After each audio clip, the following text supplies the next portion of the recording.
You are listening to Unscripted Moments, a podcast about Propagandhi.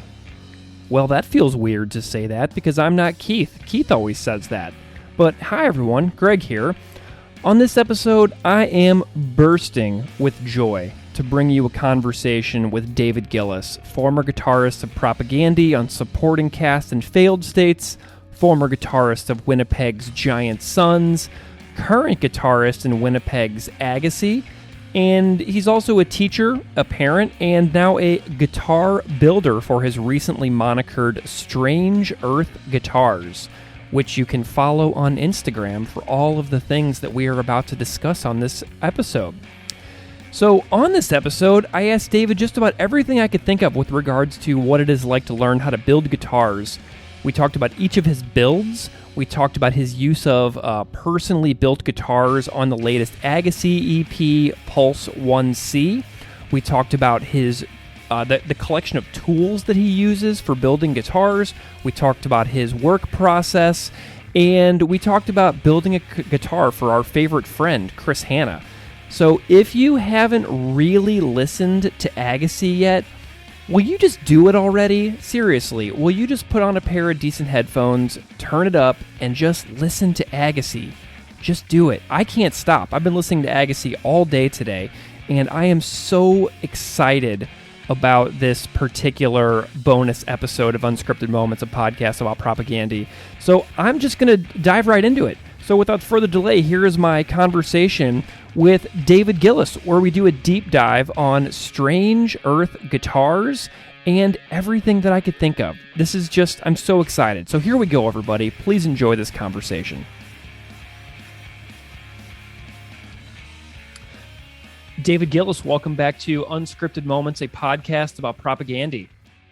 Hey, glad to be back. Well, this is your fourth time. I think that you might now be our most recurring guest on this show, which is quite a delight for me, obviously. But I'm really glad that you were willing to come on here and chat with me because we're only going to talk about guitars today. And this is going to be something that's really exciting for me, very outside my wheelhouse. And I'm just super grateful to you for being interested in doing such a niche conversation like this. You know what I mean? Yeah, I'm happy to do it. Like it is niche. Hopefully there's a few people out there that might be interested in it, but I'm always stoked to just talk about guitars. Absolutely. Well, David, I want to start off by asking about Strange Earth guitars. So you've been building guitars. You have this new moniker, Strange Earth Guitars, and I'm wondering how you landed on the name Strange Earth for your guitar building endeavors. Yeah, I'd been building for a while. Oh, actually, not that long. I've only been building 2.5 years, maybe. Mm-hmm. And I always just kind of had the idea of, keep my eyes and ears open for a name that I might want to use one day. I was never in a real rush to find one. And I just been doing a lot of reading, books like Braiding Sweetgrass by Robin Wall Kimmerer. I was rereading Sacred Balance by David Suzuki. Other books, there's this book, The Hidden Life of Trees. Anyway, it's just a lot of stuff about life and the wonders and the mysteries of life. And it just kind of came upon me that way, this idea of strange earth. And for me anyways, it just is about just the wonderful mysteries of living and of life. That I realize that sounds corny possibly, but it means something to me, and that's all I was looking for in a name. It's just something that meant something, and it's kind of about how I try to do things as a builder, try to respect the living world in my process. Mm-hmm. What that speaks to me, though, is about just you as a curious person, somebody who continues to want to learn new things throughout the duration of your life instead of, stagnating into an uncurious mindset, which so many people our age tend to do, where you wake up and you crush yourself at work all day and then you watch TV all night until you fall asleep. So I see Strange Earth almost as like an homage to curiosity and, building new skills for all of life instead of just being curious when you're young and then being uncurious when you're older. Do you know what I mean? Does that make sense to you? Totally. Yeah. Yeah. That's kind of neat that you picked up on that too. Certainly. Yeah. And as a teacher, I really try my best to model that for my students. I teach mostly grade 5, 6. And part of the way I do that is with my Instagram. I'm not very good at posting, but part of that, my motivation to share on Instagram is as a way to share with my students, and I'll bring it up in class and like, look what I've been up to. Nice. And, as a way, selfishly it's fun to talk about, but it's also a way to share my curiosities with kids, because I feel like that can be an inspiration. Hopefully. And teachers with young hearts, tend to be the ones that the young people are more drawn to, because they just see that childlike curiosity coming out within us. And I think that inspires them to be like, wow, that's what I can be like whenever I'm older too. Like I can continue to love the world, love people, love life, and remain happy and curious and exploratory forever. I don't have to fall into some, adult trap. You know what I mean? Oh man, that's it. You nailed it. We're maybe veering off into the world of education, but I say this all the time. Children have a wisdom about them that is not recognized by adults who are stuck in their ways and have maybe lost their sense of wonder and curiosity. So in that sense, I'm with you. Kids have that natural curiosity, and why do we have to lose that? I love it. Well, yeah. I love your logo as well, that you sort of like, it looks like you burn those logos into the headstocks of the guitars that you build. I'm wondering about the origin of the logo. Who did the design? How did that come about? That was me. I spent a long time. Usually I'd just be sitting with my daughter, who's 6, and we doodle together. And she was kind of on this mission with me to try to come up with some kind of a logo. She came up with some really cool stuff. I might I don't know what I might use them for someday, but really weird, cool stuff. Yeah. And I had a lot of different ideas that I would show with some friends and give some feedback. And most of them were no good. And then I just kind of came upon this sort of DNA, stylized S and an E. And for me, it just kind of spoke to me. It's like, there it is. DNA is the common denominator of all life on this planet. The great diversity of life, yet we all come down to this twisty molecule, right? Oh my God. So that's kind of how I got to that. I love it. Did you design because it looks like I saw like you burn them into the headstocks. Did you have to come up with like a little what is that does that? Do you just draw it in? Or do you actually have like a stamp that you had made? Yeah, it's a branding iron. So I had I drew my little doodle on a piece of paper, and then Derek Hogue, I'm in Agassiz with. He has he's very savvy with technology and graphics and things like that. And so I sent him just a cell phone picture of it, and he produced it into I forget what kind of file it is. That this company required to make a branding iron out of. So I sent this company, and it was like $150 or something like that. So it wasn't too bad. Totally worth it. Yeah, you just heat it up and you brand it, and there you go.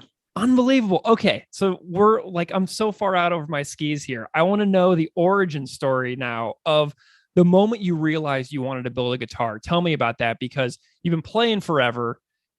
Everybody who listens to this podcast has heard your work so much by this point. Tell me about wanting to build. That is a kind of a long drawn out story. I can maybe try to summarize. Sure. I remember when I got my first nice guitar. It was my Gibson SG, which I still have. I got it when I was like 18 or 17. And I used to just sit it there and stare at it. I was just so in awe of the wood and how beautiful it was. And I just was like, I wondered, how do they make that? Fast forward many years, and that guitar suffered a bit of damage. The neck just became unplayable. It would not stay in tune. So I have a luthier friend here in Winnipeg. His name's Darcy Bunio, awesome builder. He suggested we just tear out the neck and put in a new neck. And so we worked on some ideas together, and he built a new neck for that guitar. And I would go visit his workshop, and that was, I think, the impetus of oh man, there's magic happening here. I want to know how he does it. I want to know how he builds these things. I didn't actually stick around and watch, because I don't think if he's anything like me, the last thing he wants is someone watching him. But I was just curious. So from that point on, I got really interested in learning how to set up my own guitar really well. Yeah. From there, I assembled a Stratocaster style guitar from just parts. And fast forward again a number of years, and I was going to get Darcy to build me a guitar a few years ago. and we met a few times, and it didn't work out. I just wanted a clone of my SG. Mm-hmm. And as a builder, he's like, well, I'm not really interested in just building a clone. I totally understand that now more than ever. Like that's so uninteresting to a builder. And so I just thought, you know what? Instead of putting the money into this new guitar, why don't I just put money into getting the few tools that I need? Because I already had a few. I've been into woodworking for a while, and build my own guitar. And I should say for a number of years, I'd also stumbled upon various YouTube videos. There's a number of builders that have channels on YouTube, and I just would watch those for entertainment. And what I didn't realize is all those years of watching those builders, I was really actually front loading information. And so when the time came for me to start building, I already had a lot of this knowledge kind of front loaded in me. I didn't have any experience, which is, I mean, probably more important than the knowledge. So I just thought, I'm going to go for it. And that's what I did. I was fully prepared for a guitar that did not work, and it might be a total bust. And I was actually expecting that. But it didn't. It was a guitar that it turned out just fine. It works. In hindsight, there's a number of things on it that I'm just like, oh my God, what was I thinking? I've grown and improved since then, but my first guitar was a success, and that's kind of kept me rolling. Was that first guitar that you built? I'm looking at your Instagram right now. And is that the SG style that's sitting next to your other SG in the picture?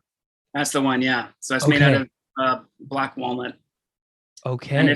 And so it was really useful to build essentially a clone of that guitar, of that SG, which had the new neck that Darcy put on. I can see that. 24 fret. So I was almost able to use that as a reference. I constantly would check, okay, what did Darcy do here? And so Darcy didn't know this, but he was kind of indirectly mentoring me a little bit, because I was just checking out the different decisions he made on his neck. Nice. And it helped me. That I don't think I would have succeeded had I not had that reference. I love it. I love it. Yeah. Did Darcy give you any recommendations on what to research in order to undertake a first build? I'm wondering what you were reading, watching, trying out, etc. that that it led up to your first attempt. Did you just go into this blind, or did you obsessively go down some YouTube and book rabbit holes first? Well, like I had said, I'd already been down a number of YouTube rabbit holes, watching various builders, but I also acquired some books. One's by Martin Koch. It's about building an electric guitar. And there's another one, I forget the name of it, but there's a couple of really quite decent books that kind of walk you through the steps. Sweet. And between the YouTube and the books and me just going for it, trial and error, I succeeded. I should mention my first build. I think it took 3 attempts on a neck before I didn't wreck it, which means I have. I know your viewers can't see. No, show me. Let me see. Here's my first attempt at a neck.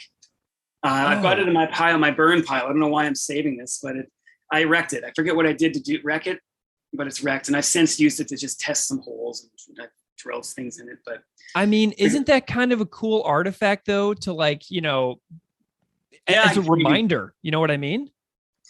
Yeah, because it's all about, I think the biggest and most important way to learn in anything is those mistakes. And when they happen, first you're going to grieve and you're going to get frustrated and upset and who knows what else, because it's especially if you put a lot of work into something and then you realize, oh, I wrecked it. Yeah. But as soon as you get over that and just try to learn from it, okay, what did I do wrong? What do I need to do different next time? And then over the years, I heard some luthier, I forget his name, said, what defines a master luthier is that they've made all of the mistakes that there are to make, and they know how to avoid those mistakes in the future. Yeah, so they can see 5 moves ahead on the build. You know what I mean? Yeah, love it. And even still, I make way less mistakes, but I recently I made a pretty crucial mistake on this build I'm working on now, and it's such a silly little mistake. I kind of got complacent.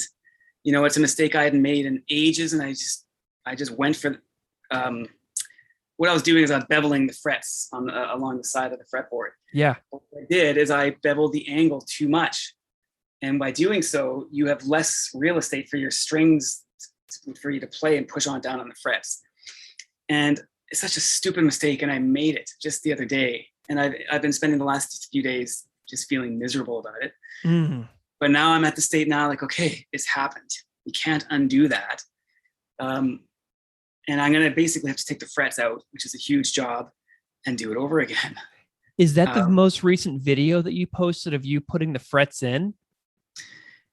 No, I put the frets in. I'm doing 2 different builds right now. I put Okay. the frets in this one, and this neck is so far so good.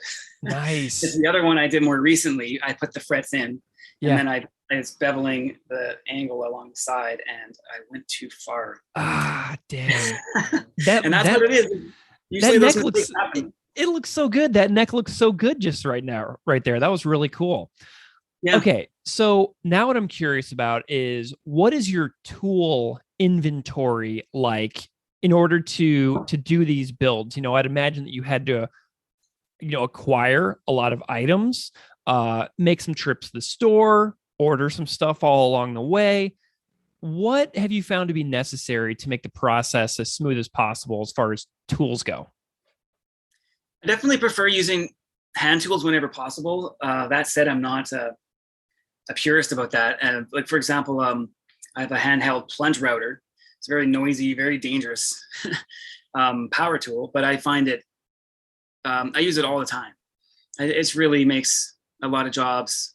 For example, like I use it to route out the outline. If I use a template, I can use that template to route out my body shape in a way where I'm left with a fairly smooth contour around the shape of the body, which could be done with power tool or with hand tools, but it would just be a really tedious job. So that's a really invaluable tool. I use hand planes a lot. There's one behind me here. I use hand planes, various sizes to flatten surfaces or square some of the like the neck blanks and different things like that. I started with a pretty meager assortment of tools. I mean, I started out with, my dad had this old Craftsman plunge router from, actually it wasn't even a plunge router, it was just a router from like the 70s probably. And that lasted me about halfway through my first build, and then it just stopped working. And so I decided, well, this is something I'm definitely using a lot. I'm going to go buy one. And bit by bit, I've kind of acquired a few more tools here and there. I have a drill press, fairly inexpensive drill press, which is really a useful tool to have. Spindle sander is a really useful tool to have, which I bought about a year ago. But I have a pretty small space. I'm in sort of a corner of my basement. I'm being very mindful not to fill it unnecessarily. So I would love to have a bandsaw. That would make my life so much easier in many different ways, but those things are huge, very noisy. I've insulated the ceiling in my basement for like sound insulation, but my family can still hear everything I'm doing down here. And I only work in the evenings when my daughter is in bed, so I work for a few hours every evening. So I have to be mindful of how much noise I'm making. I love it. So do you have any like little electronics things like that? Have you worked on like soldering irons or like putting together any like wiring? Like, what are you doing as far as that kind of stuff goes, tools wise? Yeah, I've got a soldering iron I got a long time ago. Back when I was just kind of getting interested in learning how to set up my own guitar 10 or 12 years ago. I was installing my own pickups, and I actually built a few pedals from kits. So I taught myself how to solder just by making pedals and installing pickups. So I have, that. I mean, electronics is not my forte. And in fact, I should have caveated all of this by saying, I'm very much a student in this. And I love to talk about, what I know and what I've in my process, but let it be known, I am no luthier. I am no expert. And I'm very much on a learning journey, and I'm at the beginning of it. I love it. Do you have any habits that you get into as far as like getting yourself in the mindset or the focus in order to have a successful couple of hours of work? Like, is there anything you do to set the atmosphere to get you in the zone? I should, because if I did do something like that, that mistake I was just referring to, where I over beveled my frets, that probably wouldn't have happened if I had spent a few minutes just trying to like center myself and get, focus. I think sometimes I tend to rush, and so that's probably something I should look into. Just before I do anything, just take a breath, think about what needs to get done, and don't rush into it, because that's how mistakes happen. Do you work in silence, or do you listen to music or anything while you're working? I used to love working in silence, just because the sound that the wood makes when your tools interact with the wood, it gives you a lot of information about what's happening. But lately I find myself listening to quite a bit of music. It comes and goes. Yeah, it comes and goes. What are you listening to lately? Just as a side tangent. I'm so bored with music lately, at least just my own, what I tend to gravitate towards. Yeah. So just anything goes. Every once in a while I'll text out my friends, like, what are you listening to? Tell me what I need to be listening to, because I'm so bored. Mm-hmm. I get it. Yeah. Something I really enjoy about watching you online do this work over the last couple of years is your approach and focus on reclaimed woods. And on your Instagram, you talked a little bit about making as little of a dent in this world as you possibly can, which I think is an awesome justification for the reclaimed wood approach. But, I'm curious about, before we discuss your specific builds, I want to know about your decision about reclaimed woods and just talk a little bit about that. And I may have a couple follow-up questions. Yeah. I guess it's about, I just going back to how I settled on Strange Earth and the DNA style logo. I just life is so precious, and I just really love trees. Mm-hmm. Lately, especially, the more I pay attention to trees, the more I learn about trees, the more mysterious they are. Like what an amazing creature yes. trees are. And I just really respect trees as a fellow life form. And so I'm no purist about using reclaimed wood, or I guess I haven't really used much reclaimed wood. It's more salvaged wood. Okay. So for example, in my fifth build, the 7-string, that body is salvaged ash, because as you may know, ash trees in North America are dying. Yeah. They're being because of this invasive beetle called the emerald ash borer. Mm-hmm. And so in Winnipeg, ash trees are just being cut down everywhere. And usually they just get turned into mulch. Yeah. But there's a company locally that's salvaging some of these trees and milling them and then selling them as lumber. So that's where I got that. And one of the builds I'm working on now is salvaged elm.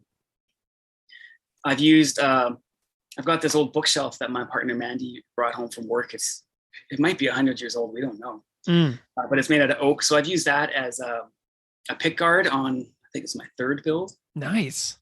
And so, and I've lately, whenever I see a fallen tree, or recently I came across a whole bunch of trees that were cut down along the creek near my house. I just bring those logs home and I seal the ends. So I just paint them basically. And I try to cut them in half, but that is extremely labor intensive. Yeah. Which I don't mind. I feel like this tree spent the last 60 years growing. If I'm going to use it for something, it's not a hardship for me to spend a couple of hours sawing through this thing by hand. If I almost owe it to the tree in a way, Yeah. And so I've got a bunch of those, Manitoba maple, and also a couple of elm stumps drying. This is a long-term experiment. I've never done this. If they end up being usable wood, it'll take 5 years or more. Wow. And it may not work at all. It's just an experiment. I'm just playing. So. Nice. So you seem to be getting these from a variety of sources, right? I mean, this seems to be just pretty much all local, though. Is that right? The reclaimed stuff, yes. I still use. I buy wood, especially for the necks. Use for building a neck, because that in particular is where you want to have stiff, strong, uncompromised wood. Mm-hmm. Which is possible, certainly, with reclaimed and salvaged wood. But so far, the wood I use for my necks comes from either a local lumber yard, or there's a sort of a luthier supply, a wood supply, tone wood supply place in BC, in British Columbia, that I sometimes buy from. So the body and the headstock seem to be the parts that are more salvaged. Is that right? The body, or sometimes the headstock veneer. So like a thin layer of wood on top of the headstock. The headstock's attached to the neck. Okay, cool. Yeah. How do you know if like a piece of wood is a good candidate for a build? Is there any kind of quality that you're specifically looking for in order to be like, that's the one? Lately, I've been trying to learn how to, it's called, you can find the tap tone of a particular piece of wood. I'm so new at this, and I'm just playing with it. Sure. Where basically you take a piece of wood and you hold it in a particular way and you tap on it, and it gives it rings. It gives a certain tone. And it's a good way to check and see how it might contribute to the sustain of a guitar. So how long the guitar note might last. And it also might give you hints as to how it might respond to the vibrating strings. Mm-hmm. I'm very new at this, but I've been just kind of experimenting with that and noticing the difference between a black locust fretboard and what that sounds like, which is beautiful, compared to like a maple fretboard, which will sound a bit more bright and have less sustain, in my limited experience anyway. Nice. Well, that's part of it. Yeah. Well, and I'm looking at the 7-string headstock right now, a picture of it, and it looks like just above the like at the very bottom of the headstock, there looks to be like a knot or like an imperfection in the wood. And I don't know if that isn't actually an imperfection, but like, I've noticed that several of the guitars you've made seem to have this sort of mark on the headstock. I saw some blocks of wood where you draw the headstocks on, and right at the bottom of the headstock on all 3 of these headstocks that you had drawn outlines of was the same knot or imperfection. And I'm wondering about your approach to that, because I'm wondering, does this make the guitar have less integrity in the headstock, or like, because surely you must have researched this before you went through with these, and I'm curious about that because I see this as being like a recurring sort of stamp on your work, and it's really fascinating. Yeah, I love using the imperfections of the wood. I love kind of like, instead of having a set design, you kind of just listen to the wood. But anyway, that headstock idea, I got that from Darcy Bunio, the cool. Series. I noticed in one of his builds, he said he found this piece of wood in a friend's firewood pile. Okay. And he took it home. And so, actually, if you hold on a sec, I'll get it. It's easy for me to talk about something when it's in my hands and I'm looking at it. So. Yeah, totally. So basically, like so here's one I'm building right now. Okay. This is the one, by the way, that I made the crucial error. So I'm going to have to take these frets out. Gotcha. But anyways, I'll recover. Yeah. But this headstock has that. It's basically like a bark incursion. So it's like where there's been bark and the left kind of a bit of a hole. But this isn't the full headstock. The headstock is under here. It's maple. Oh. And this particular example, and it's connected to the whole neck. Yeah. And so the veneer is like a thin piece of wood I glue on top, which actually does add a little bit of strength up there. And it doesn't make a difference structurally to have this little opening there. And you need that opening because that's where you adjust the truss rod for your neck. Oh my God. I love the idea of using just the bark, the natural bark that was on this piece of wood.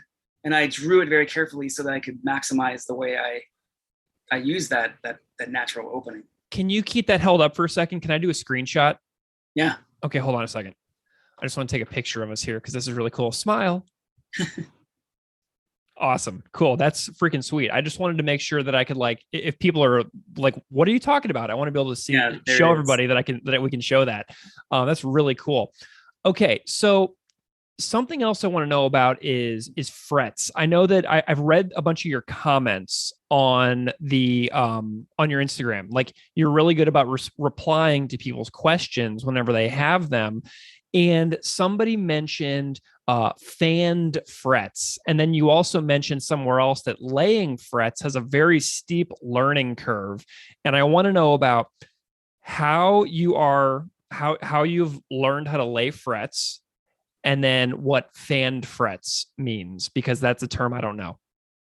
So I learned it's a trial and error. You learn by making mistakes. So the first guitar I made, so I had just seen videos, and of course I'm watching these master luthiers using a handsaw. It's right here actually, using a handsaw, and just by hand, just sawing in these perfect slots where you later hammer in the frets. The frets, here's a fret. Nice. At the bottom, they have like a tang, it's called. And they're kind of grooves. So when you hammer that in, the grooves catch in the wood, and that's what holds it in. Cool. So anyways, watching these master luthiers making it look so easy with the handsaw, I proceeded and did what I saw. But when I did it, and it's funny, actually, I recorded myself a video on Instagram where I'm actually sawing in the fret slots, and you can see my hand is just wobbling. And as a result, my fret slots ended up being way too big. They would not hold the fret tang. So I ended up buying this very specialized tool. I mean, there's nothing else it's used for, where you crimp the fret tang, and by crimping it, you're kind of expanding how it grips. Yeah. So then, on my massive fret slots that I foolishly sawed into my fretboard, having crimped the fret tang, I was then able to make it sit and stay. So that was a crucial mistake that I learned from it. And since then, what I do is I'll use a block of wood that I've made sure is perfectly square, like right angles. Mm-hmm. And I'll use that as a guide. So I'll put up my fret saw against one side of that at the exact right spot, which I've drawn onto my fretboard.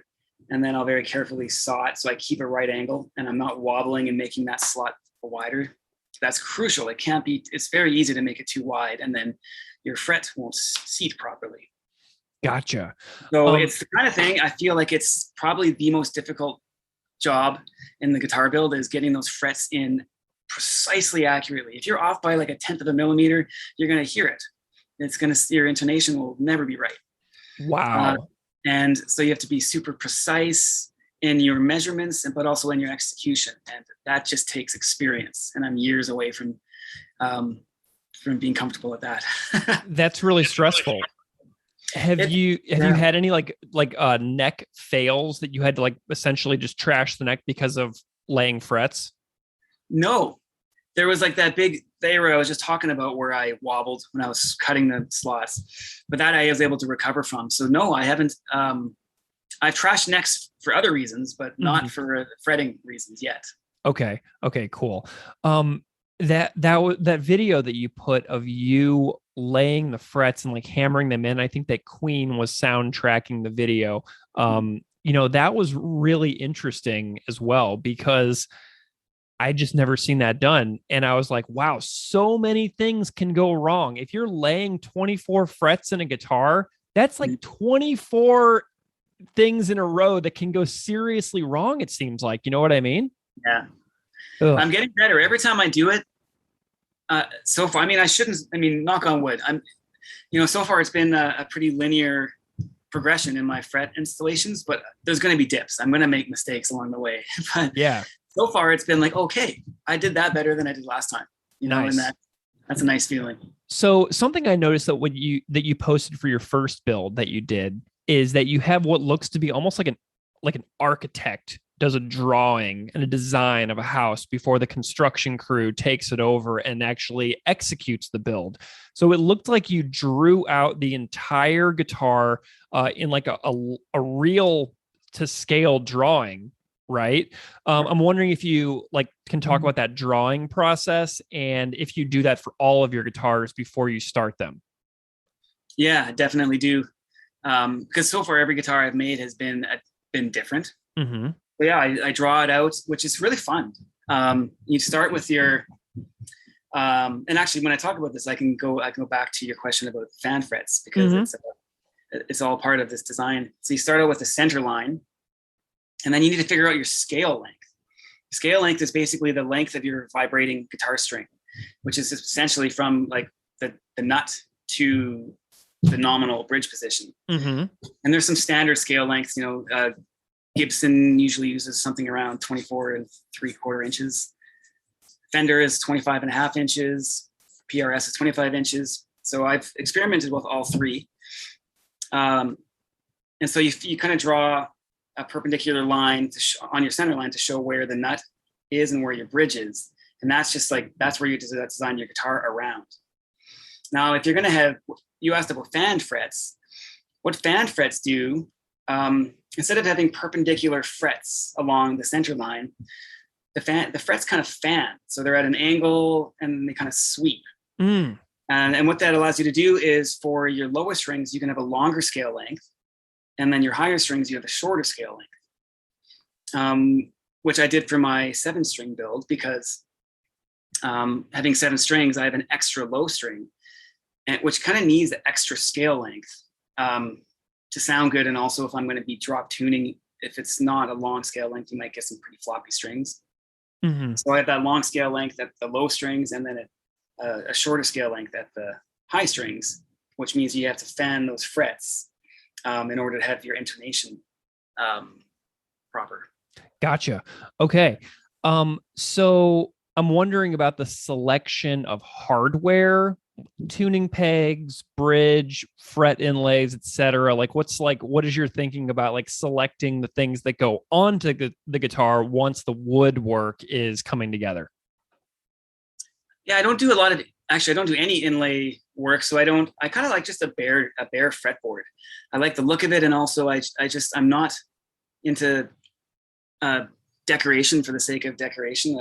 For the most part, I kind of prefer like function determines form for the most part. I mean, we'll get into natural dyeing and then that's a decorative decision. It's not necessarily functional. Yeah. But for the most part, so I don't do any inlay work yet. I have no experience with that. Maybe one day I'll play with that. But as far as like hardware, so far I've kind of because so far I've only built guitars for me. Yeah.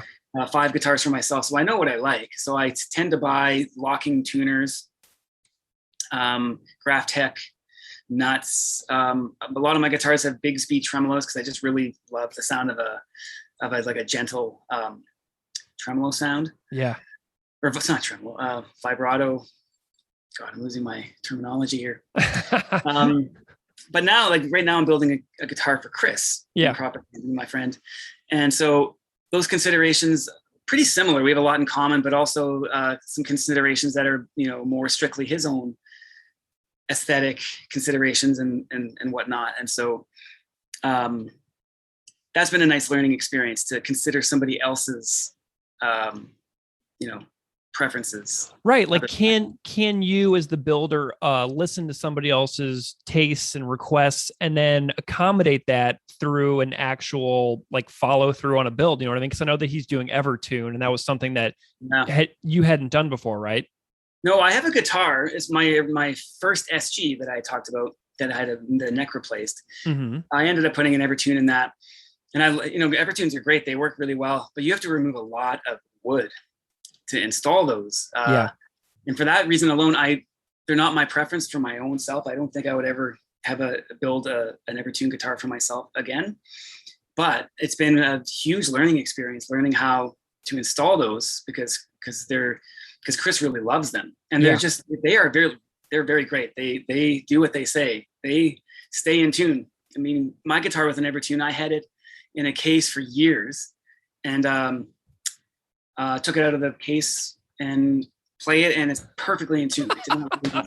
It's crazy. That's amazing. That is amazing. But anyways, it's been a challenge because Evertune, they have really poor instructional videos for installers, just really awful. So I had to use every brain cell in my brain to figure out how the hell to do this, and I figured it out. Which has been a learning experience that I'm actually pretty grateful for. But holy man, you'd think they could spend a few bucks to make a video. So, since you brought up Chris, I'm wondering, like, how did you, get the design of the body of the guitar down for his preferences? Because surely he told you some preferences that he had for the shape of the guitar, and I'm wondering how you went about accommodating that. Yeah, we talked a lot, and we sort of designed it together. I would draw it and then I'd send him a picture. And I borrowed a few of his guitars that he really loves. For example, he has this Flying V that he loves because he likes the way it sits. It kind of sits out and away from his body in a way that I personally can't stand. I think it's, he's a taller, longer person with longer arms, whereas I'm a kind of squat, short guy. So I prefer my guitars kind of into my body. And he likes it kind of out. And also as a singer who's playing these crazy guitar parts, having it out and away from his body allows he can see what he's playing a bit easier. so that was a consideration. And so we had a couple of designs we were working on. One was sort of like almost like an Ibanez Destroyer sort of vibe, which I was kind of getting excited about a little bit, because it's not something I would have personally wanted to do for myself. Yeah. And another design that was more in the vein of like Ibanez, I think they're called RG, just basically like a shredder style guitar, which we ended up going with that style. And he sent me tips. He'd be like make it more aggressive. And I'd be like, what does that mean? You want a pointier? And then he was like, yeah, maybe.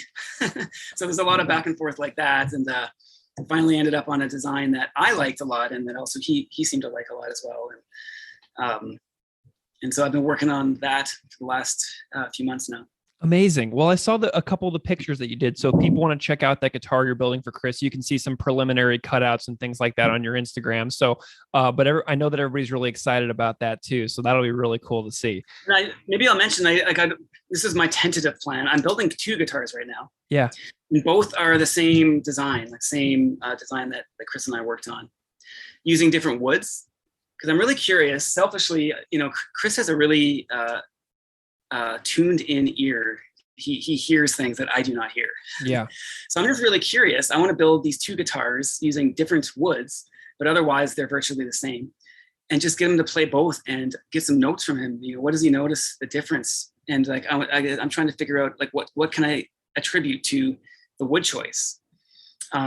Because in an electric guitar, unlike an acoustic guitar, the wood choice is only one small variable in a long list of variables that can affect your tone. Mm-hmm. And I'm just really interested in how much the variable of wood's choice affects the tone. Amazing. So I want him to try both, and then, figure out which one he might like better. And the idea I have is I might, if there's any interest, maybe auction the other one, just to recoup my costs, because that's kind of where I'm at now. I want to keep building, but it's expensive. And if I can at least recoup the cost of building, I can keep building. And then if there's anything extra, then I donate it to a local cause of some kind. Well, everybody, that would be amazing. I think that a lot of people listening would be really interested to see that end result come out of there. So you should definitely consider doing that. It's considering doing it. It all depends on whether or not I'm happy with how it turns out. Right. Exactly. You don't want to send something out there into the world that you're not feeling great about, because that is a part of your body of work that will remain in the world forever, and then people will talk about it. So you want to make sure that if you do send something out there in the world, that it's something that you would stand behind pretty much no matter what. Yeah, that I know it's the best that I'm able to do right now. Yeah. I do. Earlier, you brought up natural dyes to color your builds, and I'm curious about how you. I saw on your Instagram, I saw some acorn dye, some marigold dye, and I'm wondering if you can just talk a little bit about that, because it's so fascinating. And the baths that you make of the marigold flowers. I mean, this is such a cool looking process, and I'm just wondering if you can just describe it a little. It is a cool process, and I owe my partner Mandy for turning me on to this. She's been into natural dyeing fabrics for a few years now, and I've just kind of witnessed this process, and I watched her turn cotton garments or linen garments or whatever into these beautiful items of clothing that have this natural pigment to them. And so we kind of just thought together, we kind of wondered when you're dyeing fabric, there's 2 kinds of fabric really. There's protein fibers, which would be like wool. Mm-hmm. And then there's cellulose fibers, which is linen and cotton and basically plants. And wood is a plant. So we wondered, I wonder if maybe there's a way to use natural dye on wood. So I wasn't able to find really much in the way of resources out there, mm-hmm. other than people that are using natural dyes to dye small beads. Which isn't useful for me, because with those small wooden beads, you just immerse them in a dye bath. I'm not going to put my guitar that I just built in a bucket of liquid. I'm just mm-hmm. That's not an option. So I've just kind of experimented with different ways to apply the dye, and so far so good. And I can go into that a little bit if you'd like. Yes, please do. You might as well. We're only going to have this conversation one time. You know what I mean? So So I'm new to this, of course. I'll caveat. But so with dyeing the fabric, the first step is you need to, one of the first steps is you need to mordant the fabric. And what that is a process basically where you boil the fabric for a while with some kind of a mordant, which is basically a fixative. The one I've been using is alum acetate. And what that does on a molecular level is it basically prepares the fibers to receive and bond with pigment in a way that will last. Yeah. Because otherwise that pigment will just fade away pretty quick. Yeah. So it's like on a molecular level, you have to kind of set those fibers up so that they can bond to the pigment. So on the guitars, what I've just been doing is a few different things. What I've done is I'm not going to boil my guitar body in water with this alum acetate. I'm not going to do that. So I just decided to try mixing the natural dye, which is made by basically throwing in flowers or whatever you're using and boil it down. And for me, I boil it down really far, so I almost get like a syrup. Yeah. I've used marigolds, I've used acorns, Tango Cosmos, Dyer's Coreopsis, a number of different flowers. Most of them we just grow in our front yard. Amazing. Very satisfying, as you can imagine. So cool. So once you get that sort of syrupy, reduced dye from whatever flower or whatever it is you're using. Oh, I've also used bark. Mm-hmm. I mix that with an amount of alum acetate and kind of mix it up. And that seems to work quite well. I just apply that to the wood in a number of coats and it bonds. I've got a guitar. My first one I did it on was my build number 3, which is sort of a Telecaster style guitar. That one's one of my, I think that one's super cool. I really like build 3. That one is actually, that was reclaimed wood. So that body is made out of very old Douglas fir, which a friend of mine, there was an old army barracks in a town called Verdun nearby in Manitoba here. That wood, the barracks was built 100 years ago, got demolished. I got some of that wood. So I built a guitar out of that. And then I dyed it using Dyer's Coreopsis. And a year later, it's still there. It hasn't faded. It does fade where I play, like where my body rests on it, because I don't like using lacquer. I don't think I ever will. I prefer using a much more natural finish. The one I've been currently using is like basically a natural varnish. It's linseed oil and basically like spruce sap, which looks great. It's relatively durable, but it will fade. These guitars will show their use. And if there's any dye underneath, it will kind of fade. And I'm okay with that. I love that a guitar, can show its use, and it's not just some pristine thing encased or embalmed in some crazy toxic sealant. I'm not interested in that. So I know in the future, if anyone's ever interested in my guitars and my builds, they should know that this guitar will show its use, and it's not going to stay pristine and perfect. It will dent if you bang it against something. All right. Well, I want to talk a little bit about each of your builds, but not like we've talked about so much already that I just want to know a little bit about something that you like and enjoy reflecting on each one of these builds. You know what I mean? So your first one is the SG style, and everybody can see a photo of it on your Instagram. And you've talked a little bit about that one. And I'm curious if you can just reflect on that build a little bit and say what you like about that process and that particular guitar. Well, what I like is that I really committed to the process of learning and building and making mistakes and not giving up. And I'm proud that it succeeded. It was a guitar that in my band Agassiz, I played that guitar for many, many months until I built my next guitar. I tend to play whatever guitar is the most recent, but it works. And so I'm proud of that. I love the black walnut as a wood to use. It's a domestic wood. It grows in Eastern North America. And it's just beautiful, and I love just the way it looks. So yeah, that was the one that kind of got it all started for me. Which guitars? So you have 5 builds that were done. Yeah. Which ones appear on the new Agassiz EP? So I play on every single song. My main number 1 guitar is my build number 5, my most recent. It's the 7-string multi-scale guitar. Okay. That's sort of the main guitar in every single song. There's a few songs, the whole album is double-tracked guitars, we haven't really done that before. and I like the way it sounds. It just makes it sound. It's more guitar heavy. Yeah. And I mostly used the 7-string to double up the guitars, except on 2 songs. Human Trials, the second guitar, I used my build number 4 because it is the Bigsby unit, and that one I really wanted to have that effect of sort of like some falling chords. It really worked in that song, and also I also used that guitar, the one at the Bigsby build number 4, in White Throat, because there's this area on all my guitars that have a Bigsby. There's an area behind the bridge where the string kind of continues, and if you can create these really cool plinky sounds. And if you listen to White Throat, there's lots of little plinky sounds all over the place, and that's coming from that guitar. And I also use it to double track as well.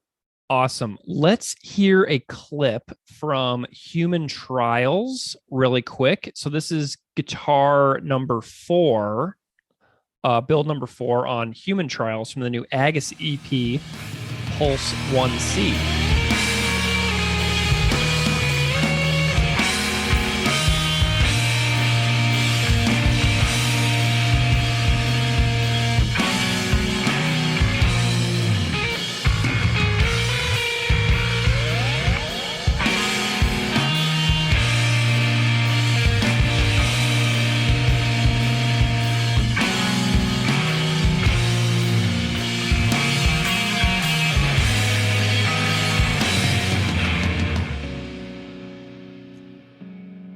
All right, now let's hear a little bit from White Throat from Agassiz Pulse 1C as well.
Nice. What did you like about that process of building guitar number 4 that appears on the Agassiz EP? Well, after I built my first guitar, which was basically just a knockoff of a Gibson SG, sure, I got more interested in designing my own body shapes. And build number 4, I'm quite happy with that body shape. There's a few things I'd probably change, and I mean, this is the process, right? I'm always going to be changing, I think, and aesthetic considerations change as well. But I'm really quite happy with the way that body shape turned out, and I kind of got lucky with that. So the body is made out of 2 pieces of wood. The bottom part is black walnut, and I chambered it a little bit, meaning I basically routed out a few holes, and then I glued on that top layer, which is spalted maple. Spalted means that if you let a piece of wood start to rot a little bit, and the bacteria and the fungus start doing their thing, but then you stop that rotting process at a very specific time by putting the wood in a kiln, which basically gently heats it up and starts drying it out. You end up with these really cool inky lines that kind of look cool. And this particular spalting pattern on this piece of wood I really, really loved. And it's also torrefied. Torrefied basically means roasted in a vacuum where there's no oxygen. So it kind of makes the wood a bit darker, like dark brown. And I just really love the look of that. I'm not a fan of working with spalted wood in general because it gets very punky, meaning it's very soft because it started to rot. So you're dealing with partially rotted wood, and it's just that's why I don't like my second build very much, because that's also, the top is spalted, and it's just, there's a lot of soft spots, and to me it just looks like garish and kind of gaudy in a way that just doesn't feel authentic to my own, to like where I'm heading. Do you, because I know that you were very public on your Instagram about not liking that second build, and I'm wondering, do you ever play that thing, or does it just kind of sit there like taunting you from the corner? I have it in a case. I haven't played it recently, but there was a time when that was my most recent build that's all I ever played at band practice.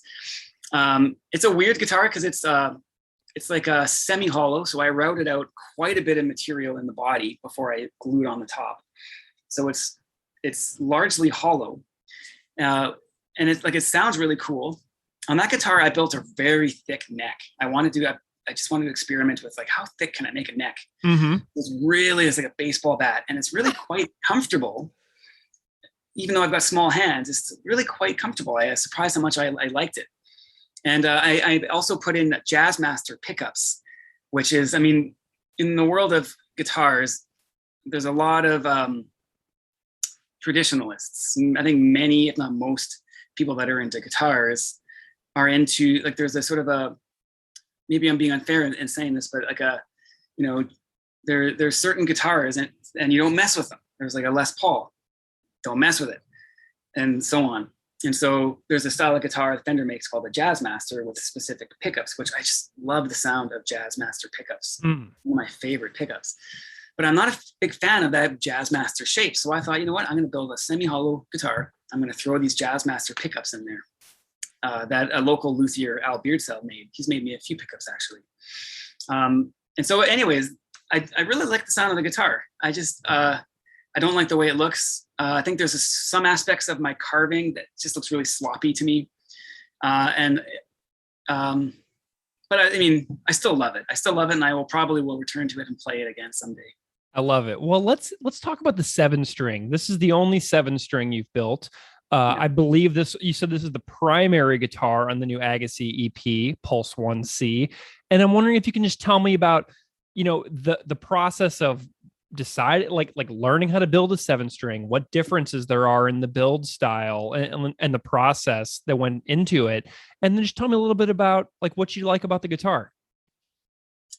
Yeah, I really got into the idea of having like an extended range guitar because I had been listening to a lot of Animals as Leaders. They're like an instrumental metal band.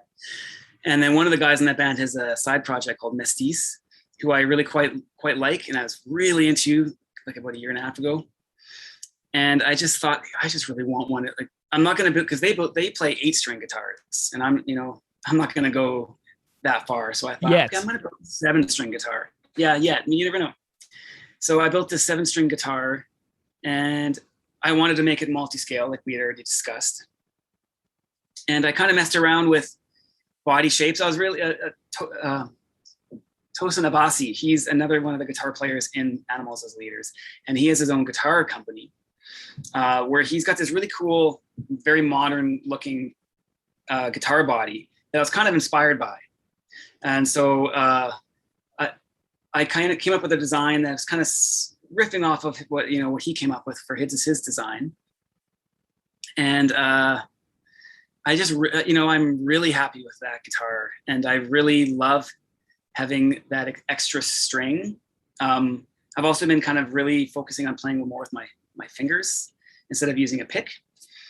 Growing my fingernails out long and everything, just to make it happen. I've been doing that for about a year now, and it's just really fun. It's making me write riffs and songs in a new, different kind of way. And the songs we recorded for Pulse 1C, those were all written on a 6-string, but I really wanted to use this 7-string on that recording. So there's a few times where I found a way to use that extra low 7th string just to throw it in there, some tasty little low notes. And the stuff that I'm writing now, and we're writing together as a band, will probably, like, a lot of it's going to be written on 7-string guitars. So I'm just excited to, it's always, you get in ruts, especially once you get into your 40s. Yeah. You get into ruts and you're just like, oh man, I'm just so bored with myself, and finding new ways to just change things up, go at things from a different angle. It's it keeps things interesting. That loops right back to the very beginning of this entire conversation about not stagnating as a human being. You know what I mean? Continuing to learn forever. Is there a section of Pulse 1C that you feel that the 7-string really stands out?